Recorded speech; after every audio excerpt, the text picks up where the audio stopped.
जय श्री राम बच्चों। Class 12 physics chapter number 4 moving charges and magnetism. बच्चों लास्ट क्लास में मैंने तुम लोगों को क्या पढ़ाया था? मैंने तुम लोगों को एक लॉन्ग स्ट्रेट वायर की वजह से पी पॉइंट, एक करंट कैरिंग स्ट्रेट वायर की वजह से पी पॉइंट पर जो उसके ठीक सामने है कितना मैग्नेटिक फील्ड होगा उसका मैग्नीट्यूड का फॉर्मूला बताया था, 3 केसेस बताए थे और डायरेक्शन भी बताई थी। अरे भाई याद है कि भूल गए? इसके अलावा मैंने तुम लोगों को एक करंट कैरिंग कॉइल की वजह से बनने वाले मैग्नेटिक फील्ड के बारे में भी बताया था कि मैग्नेटिक फील्ड उसके सेंटर पे कितना होगा और उसकी डायरेक्शन क्या होगी। मान लो ये करंट आई फ्लो हो रहा है तो सेंटर पे मैग्नेटिक फील्ड कितना होगा? Mu not I by 2a। a is it is radius. समझ में आ गया? और मैंने तुम्हें एक फॉर्मूला और बताया था बच्चों, mu naught upon 4 pi I by A multiply by the angle formed at the centre. अरे भाई याद है कि भूल गए? याद है कि भूल गए? याद है? चले आगे। तो आज हम लोग देखो ये हमने पूरा पढ़ लिया था। इससे हमने जो डायरेक्शन सेंटर पे मैग्नेटिक फील्ड की डायरेक्शन क्या होगी, outwards the plane, inside the plane, पढ़ लिया था। और एक टेबल भी बनवाया था जिसमें मैंने अलग अलग एंगल पर बनने वाला मैग्नेटिक फील्ड भी तुम्हें समझा दिया था। हाँ यार, लेकिन अभी भी इस टॉपिक के अंदर कुछ छोटी छोटी चीजें हैं बाकी रहती हैं, वो आज हम करने वाले हैं। करें शुरू?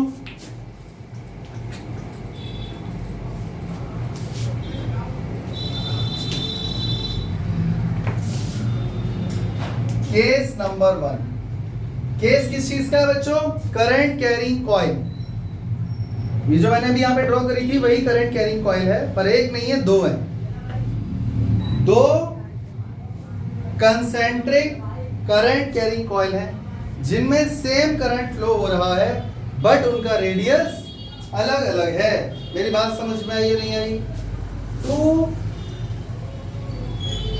Concentric circular coils having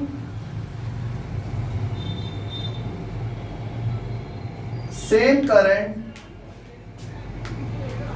in same direction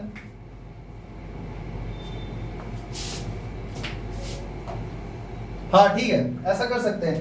current भी सेम है और डायरेक्शन भी सेम है। मेरी बात समझ में आ गई? जिसको नहीं समझ में आया वो जरा बोर्ड पे देखो बच्चों। एक कॉइल ये रही और एक कॉइल ये रही, जरा चेक करो। इसमें करंट फ्लो हो रहा है आई और इसमें भी करंट फ्लो हो रहा है आई। क्या दोनों में सेम करंट फ्लो हो रहा है? चेक करो। क्या दोनों की डायरेक्शन भी सेम है? हाँ, पर दोनों का रेडियस अलग अलग है। Same current in same direction but having different radius. तो मान लो बच्चों इसका रेडियस हो गया R1 और बड़ी वाली कॉइल का रेडियस हो गया R2। कोई दिक्कत तो नहीं है? जो मैंने केस लिखा है उसके हिसाब से समझ में आ गया। रेडियस R1 R2, सेंटर मान लिया O, दोनों में करंट फ्लो हो रहे हैं सेम I और डायरेक्शन भी सेम। मुझे ये बताओ बच्चों सेंटर पे टोटल मैग्नेटिक फील्ड आखिर कितना होगा और उसकी डायरेक्शन क्या होगी? तो देखो इकट्ठा एक बार में सब कुछ तो फाइंड हम नहीं कर सकते, तो एक एक करके सोचते हैं। मान लेते हैं बच्चों अंदर वाली जो कॉइल है उसका नाम है 1 और बाहर वाली कॉइल का नाम है 2, इसीलिए इसका रेडियस R1 और बाहर वाले का R2 लिख दिया था। कोई दिक्कत तो नहीं है? बच्चों क्या मुझे ये बताना पड़ेगा R2 is greater than R1? R2 is what is R2? Radius of larger coil, R1 radius of small coil या स्मॉलर कॉइल। ये तो क्लियर है ना? तो इस समय आप एक काम करो, इस बड़ी वाली कॉइल को इरेज कर दो यहां से। इमेजिन कर लो यहां पर कोई बड़ी कॉइल है ही नहीं, सिर्फ एक छोटी वाली कॉइल है। तो छोटी वाली कॉइल में करंट की डायरेक्शन क्या है बच्चों? चेक करो। अच्छा डायरेक्शन छोड़ दो, सेंटर पे मैग्नेटिक फील्ड कितना होगा? इसको तो हम डिराइव कर चुके हैं लास्ट क्लास में। तो करंट कैरिंग कॉइल की वजह से सेंटर पे मैग्नेटिक फील्ड कितना होता है बच्चों?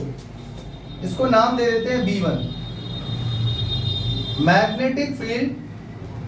Magnetic field due to coil 1 at O या एट सेंटर भी लिख सकते हो, एक ही बात है।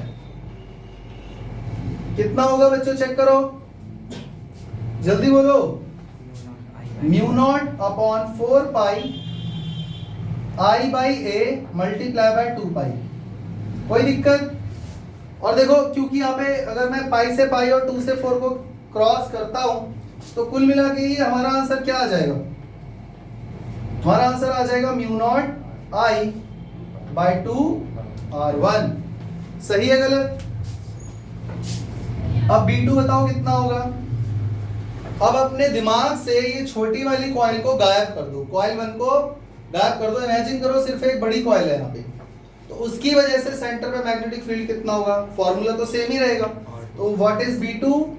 Magnetic field due to coil 2 at the centre O कितना हो जाएगा? Mu not I by 2R2। हाँ या ना? अब बताओ बच्चों, सेंटर पे टोटल मैग्नेटिक फील्ड कितना हुआ? टोटल मैग्नेटिक फील्ड कितना हुआ? B1 में से B2 माइनस करोगे या B2 में से B1 माइनस करोगे या दोनों को ऐड करोगे? हम जानते हैं कि मैग्नेटिक फील्ड एक वेक्टर क्वांटिटी है, हाँ या ना?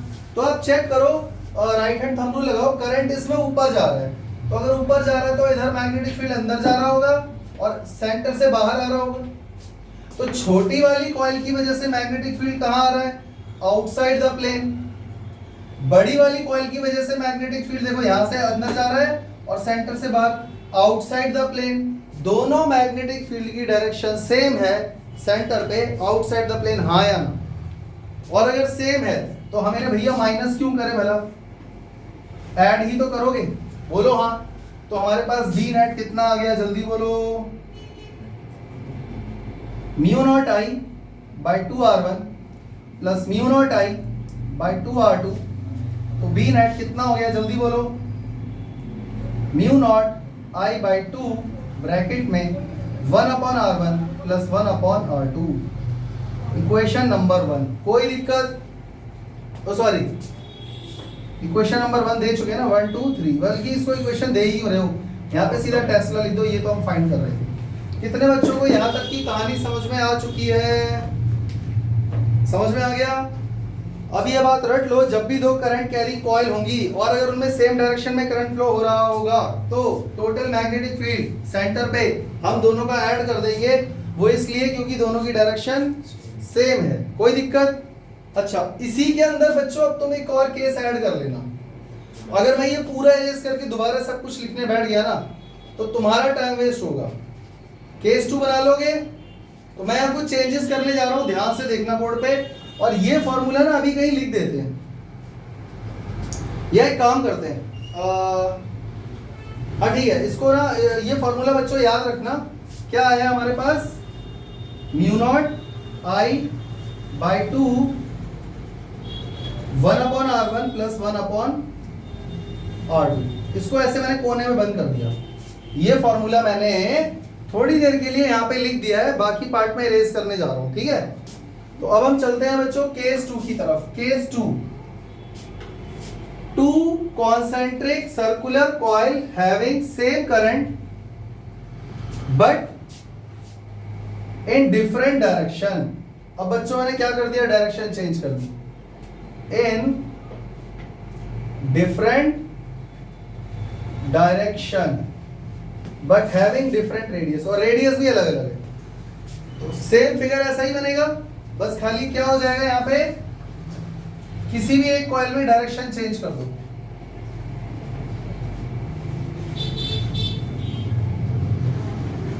कितने बच्चों को केस 2 समझ में आ गया है? क्लियर हो गया?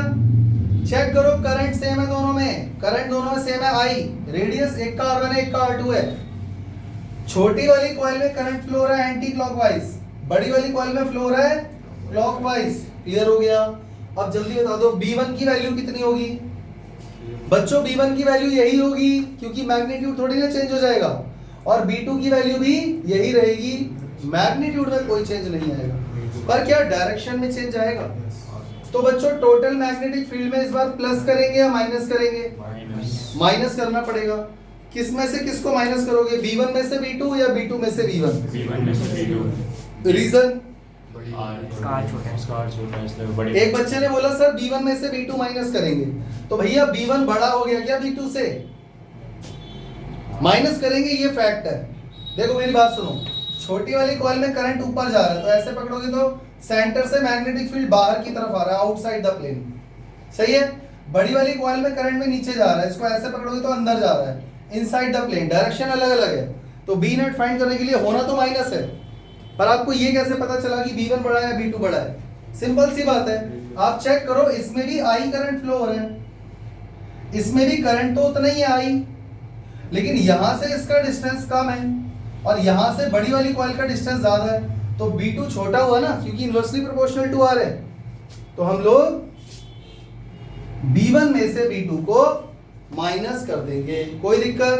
तो बच्चों यहां पर कौन सा साइन आ जाएगा, और यहां पर भी, समझ में आ गया? तो तुम लोग आलस मत दिखाना, केस 2 बना के हेडिंग चेंज करके ये पूरा यहां तक लिख देना। कोई दिक्कत है तो अभी बताओ। यहां तक क्लियर हो गया? इसके बाद ये वाला फॉर्मूला भी मैं यहां पे लिख देता हूं, mu not I by 2 1/R1 minus 1/R2, यही है ना? तो मैंने दोनों मैग्नेटिक, केस 1 का फॉर्मूला ये रहा बी नेट का, और केस 2 का ये रहा, ठीक है। अब चलते हैं आगे, इसको मैं रेस करने जा रहा हूं।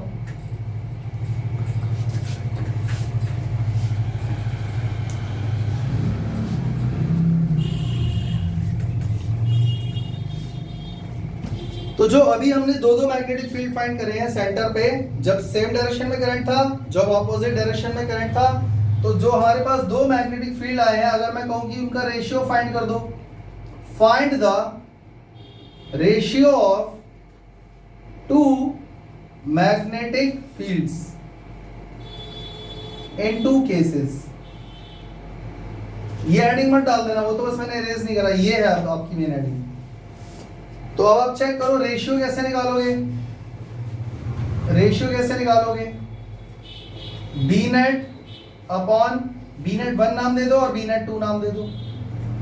तो बच्चों बी नेट 1 का मतलब था जब वो सेम डायरेक्शन में थे, करंट सेम डायरेक्शन में था, यानी ये वाला फॉर्मूला, और बी नेट 2 का मतलब वही केस जो अभी यहां पर लिखा हुआ है, इसका फॉर्मूला ये आया था। रेशियो निकालना है, क्या आया चेक करो बच्चों, mu not I upon 2 bracket 1/R1 plus 1/,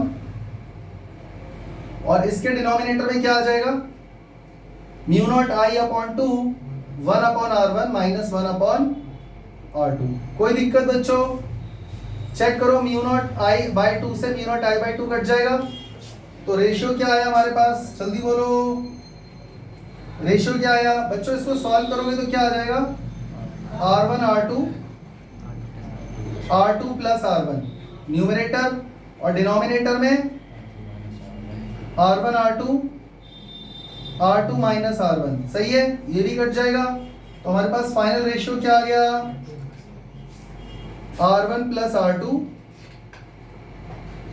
upon R2 minus R1।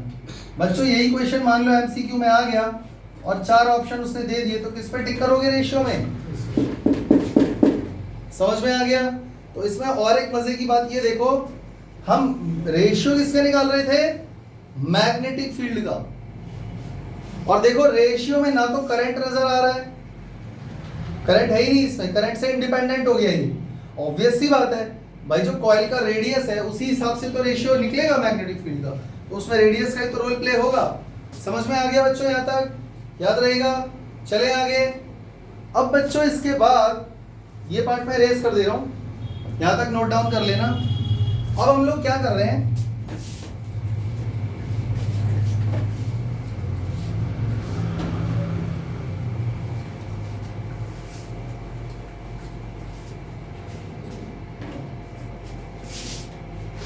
इसमें बच्चों और भी तुम कई केस बना सकते हो खुद से, ये काम तुम खुद कर लेना। मान के चलो केस नंबर 3 ले रहा हूं, 2 कॉन्सेंट्रिक सर्कुलर कॉइल्स हैविंग, अब यहां पर बच्चों डिफरेंट करंट कर दो, different current but the direction is same, और बच्चों इसका रेडियस भी डिफरेंट है, तो सेम यही बच्चों। अब करंट की डायरेक्शन क्या हो गई है, करंट की डायरेक्शन क्या हो गई है, जल्दी बोलो, सेम हो गई है।